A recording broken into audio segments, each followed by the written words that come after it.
ఈ రోజుల్లోనే police officer పరిస్థితి ఎలా ఉందంటే, రాజకీయ నాయకులు ఏది చెప్తే అదే చేయాలి. మేము ఏది చేస్తే అదే గవర్నమెంట్ అనే విధంగా పోలీస్ ఆఫీసర్‌లైతే లొంగ తీసుకుంటా ఉన్నారు. ఎందుకంటే గవర్నమెంట్ మాది. మా గవర్నమెంట్ మేము ఏది చెప్తే అదే సత్యం. మీరు మాకు ఎదురు చెప్పడానికి లేదు అనే విధంగా లొంగ తీసుకున్నారు. కానీ హైదరాబాద్‌లో మాత్రం ఒక పోలీస్ ఆఫీసర్ మాత్రం సింగంలాగా మన తెలంగాణ మంత్రిపై అయితే విరుచుకుపడ్డాడు. ఏ విధంగా అంటే అతను అవినీతి పరులపైకి సింగంలా దూసుకెళ్ళాడు. డ్రగ్స్ స్మగ్లింగ్, దోపిడీలు వంటి నేరాలపై ఉక్కుపాదం కూడా మోపాడు. ఎలాంటి ఒత్తిళ్లకు లొంగకుండా రూల్ బుక్ ప్రకారం నడుచుకుంటూ డిపార్ట్మెంట్‌లో తనదైన ముద్ర వేసుకున్నాడు. ఎవడైనా గల్లీలో దోపిడీ చేసి ఢిల్లీలో తలదాచుకున్నా వదలకుండా సింగంలా వెంటాడి పట్టుకొని సంకెళ్ళు బంధించాడు.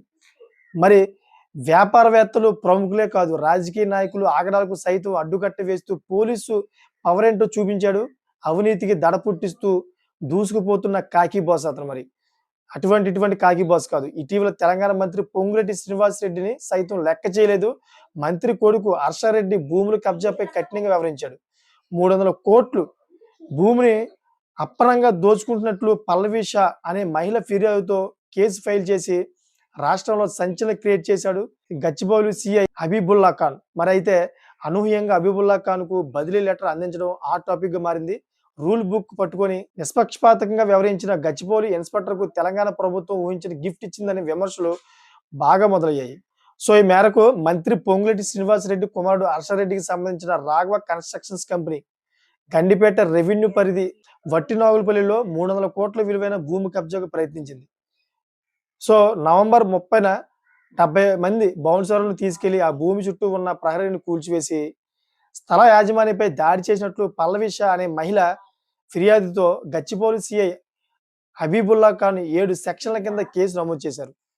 అయితే ఈ కేసు ఫైల్ అయిన కొద్ది రోజులకే సిఐ హబీబుల్లా ఖాన్ కు బదిలీ ఆదేశాలు రావడంతో రాష్ట్రంలో పోలీసు వర్గాల్లో చర్చనీయాంశమైందన్నమాట.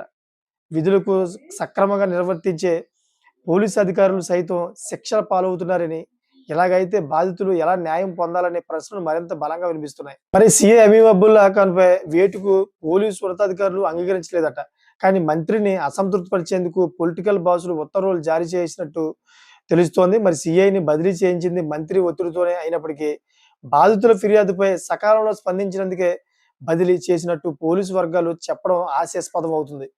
చూశారు కదా ఏ విధంగా మాట మార్చారో.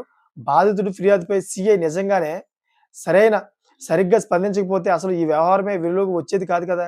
మరి కేవలం పొంగులెట్టి కక్షాదింపుల వల్లే సిఐ బదిలీ జరిగిందని అధికార వర్గాల్లో మరి ఈ విషయం అంతా కూడా జోరుగా చర్చ నడుస్తోంది. ఇది ఎందుకంటే ఓపెన్ అయిపోయింది కాబట్టి. సో సిఐ హమీబుల్లా ఖాన్ మొదట Hyderabad old city Kalapathar police station లో పనిచేశారట ఆయన ముందుగా. మరి తర్వాత ప్రమోషన్ ద్వారా కాచిగూడ ఎస్హెచ్ఓ డిపార్ట్మెంట్ లో సిఐగా విధులు నిర్వర్తించారు.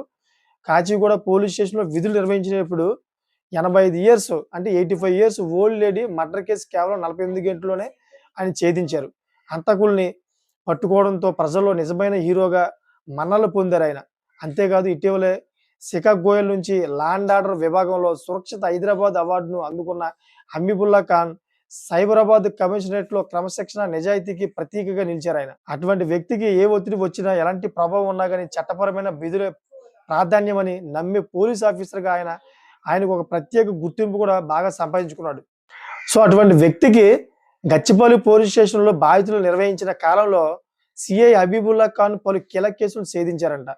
మరి బడాబాబుల ఒత్తిడిని పట్టించుకోకుండా పలు భూ కబ్జాలు అదేవిధంగా కేసులు నమోదు చేశారంట వాళ్ళ మీద.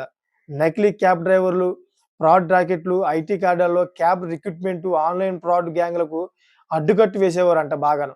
మరి డ్రగ్స్ నియంత్రణ, డ్రగ్ నెట్వర్క్లపై దాడులు, సరఫరాలను భారీ సంఖ్యలో అడ్డుకొని వారందరూ కూడా అరెస్ట్ చేశారంట అప్పట్లో.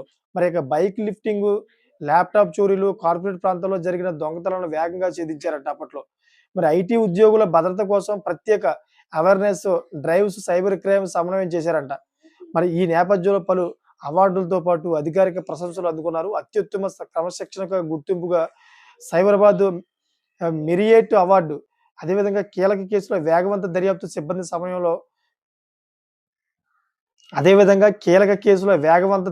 సిబ్బంది సమన్వయంలో ప్రతిభ చూపించి కమిషనర్ ప్రశంసలు దక్కించుకున్నారంట అప్పట్లో. మరి అటువంటి వ్యక్తిని ఇలా అకాలంగా ట్రాన్స్ఫర్ చేయడం ఏంటని చెప్పి పోలీస్ వర్గాల్లో అయితే విపరీతమైన ట్రోల్స్ నడుస్తా ఉన్నాయి. చూసారా ఫ్రెండ్స్, లేటెస్ట్ ఇన్ఫర్మేషన్ కోసం ఛానల్ సబ్స్క్రైబ్ చేసుకోండి. Thanks for watching friends.